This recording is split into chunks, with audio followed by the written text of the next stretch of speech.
WBCS group C officers joining salary নিয়ে গুরুত্বপূর্ণ update. Gross salary কত, ইন হ্যান্ড স্যালারি কত, মানে কেটে ছেটে টোটাল কত টাকা পাওয়া যাবে, জিপিএফ ডিডাকশন কত পার্সেন্ট হবে, চাকরি শুরুতে বেতন কত, ডিটেলসে দেখাবো। শুরু করা যাক। WBCS গ্রুপ সি অফিসারদের বেতন হয় সার্ভিস পোস্ট অনুযায়ী।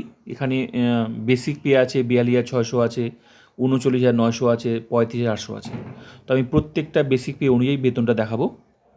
তো শুরুতে দেখাবো 42,600, যাদের বেসিক পে 42,600 বেতন কত হবে দেখা যাক।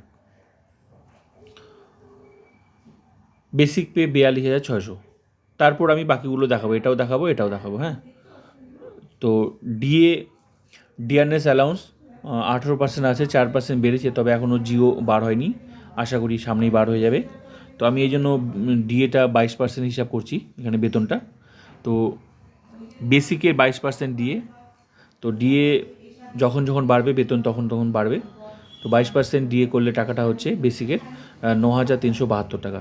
এইচআরএ হাউস রেন্ট অ্যালাউন্স এটাও বেসিকের হয় 12% বেসিকের, তো 5,112 টাকা। এমএ 500 টাকা পাওয়া যাবে। তো এগুলোই পাওয়া যাবে শুরুতে।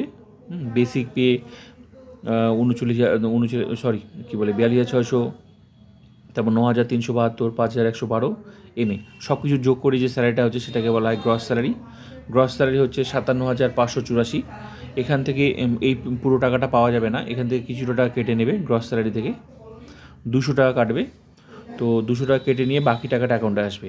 57,384 এটা হবে ইন হ্যান্ড স্যালারি। তো গ্রস স্যালারি হচ্ছে যাদের বেসিক পে 42,600, গ্রস স্যালারি হচ্ছে 57,000 এটা, আর হচ্ছে কেটে ছেড়ে যে টাকাটা পাওয়া যাচ্ছে এটা হচ্ছে 57,384।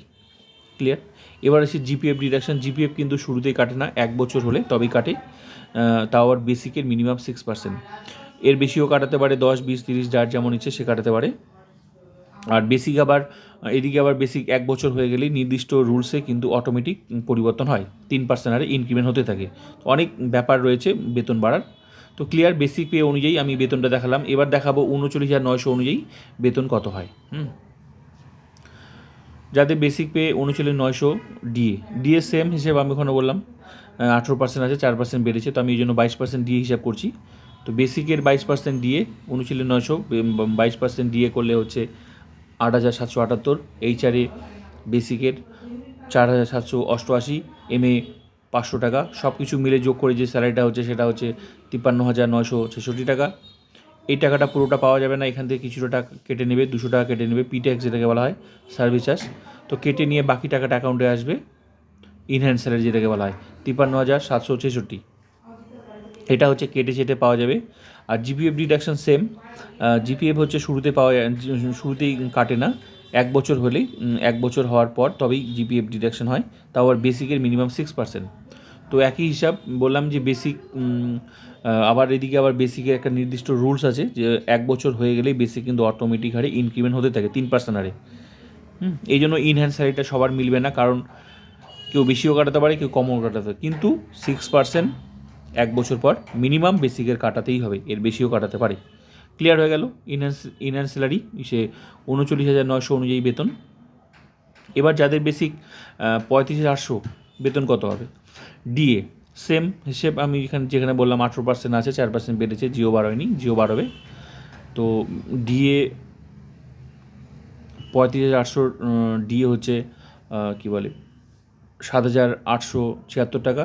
এইচআরএ হাউস অ্যান্ড অ্যালাউন্স এই দুটোই বেসিকের হয় 12%, 4,296 টাকা। 500 টাকা পাওয়া যায় মেডিকেল অ্যালাউন্স, সব কিছু মিলে যোগ করে যে স্যালারিটা হচ্ছে সেটাকে বলা হয় গ্রস স্যালারি, 48,472 টাকা। এখান থেকে এই টাকাটা পুরোটা পাওয়া যাবে না, এখান থেকে কিছুটা টাকা কেটে নেবে, 200 টাকা কেটে নেবে, 200 টাকা কেটে নিয়ে বাকি টাকাটা অ্যাকাউন্টে আসবে, 48,272 টাকা। এটা হচ্ছে ইন হ্যান্ড স্যালারি। যাদের বেসিক 35,800 বেতন হবে কেটে ছেটে 48,272।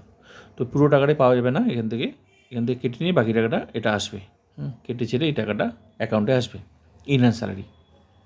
এবার আসি জিপিএফ ডিডাকশন সেম। জিপিএফ 6% কাটবে, তাও আবার বেসিকের 1 বছর পর, চাকরির শুরুতে নয়, 1 বছর হয়ে গেলে জিপিএফ কাটা শুরু হবে 6% মিনিমাম, বেশিও কাটাতে পারে, 10, 20, 30 যার যেমন ইচ্ছে সে কাটাতে পারে। তো এই জন্য ইন হ্যান্ড স্যালারিটা সবার সমান মিলবে না, কিন্তু গ্রস স্যালারি মিলবে। তো ভিডিওটা ভালো লাগলে like, comment, subscribe and share.